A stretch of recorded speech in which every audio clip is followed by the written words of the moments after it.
Shalom sahabat-sahabat STMJ yang terkasih dalam Kristus. Saya Bonaventura Vedo Tiwisanggeni dari Paroki Katedral Kristus Raja Purwokerto.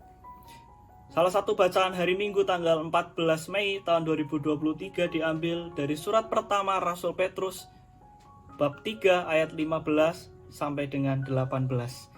Saya tertarik dengan ayat 15a yang berbunyi, "Tetapi kuduskanlah Kristus di dalam hatimu sebagai Tuhan." Ayat ini sangat menampar dan menyadarkan saya tentang posisi Kristus dalam hati saya selama ini. Dalam banyak peristiwa, saya justru tidak membuat hati saya kudus dan tidak menganggap Kristus sebagai Tuhan. Kristus sering saya penjarakan dengan keegoisan saya, kemarahan saya, prasangka-prasangka saya, dan keberdosaan saya yang lain. Tak jarang Kristus saya singkirkan supaya saya memperoleh apa yang saya mau, bukan apa yang Tuhan mau. Saya teringat dengan pengalaman saya ketika SMA. Waktu itu, teman-teman seangkatan dan saya sedang marah besar dengan angkatan di bawah saya persis. Karena sikap mereka di dalam asrama dan komunitas yang kurang baik, kurang sopan dan tidak peduli.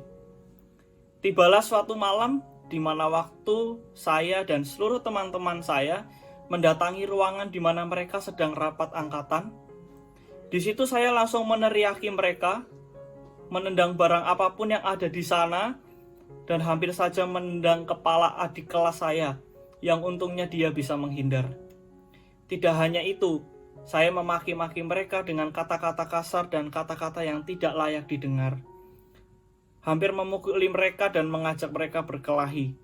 Tetapi untungnya teman-teman di sekitar saya menahan saya untuk tidak berlebihan dalam meluapkan kemarahan.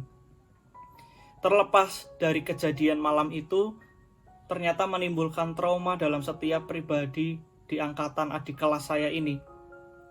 Bahkan setelah beberapa tahun pun saya masih merasakan ketakutan dalam diri mereka terhadap saya.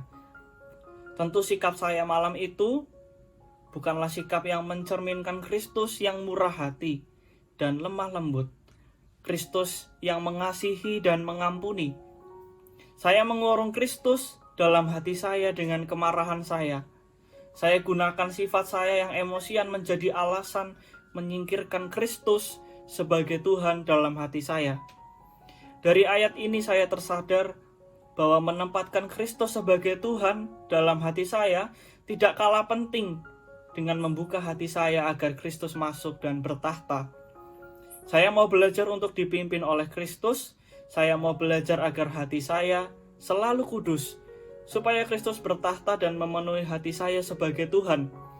Sehingga setiap perilaku, setiap pikiran, dan perkataan, juga perasaan-perasaan yang muncul dari dalam diri saya menampakkan kasih Kristus.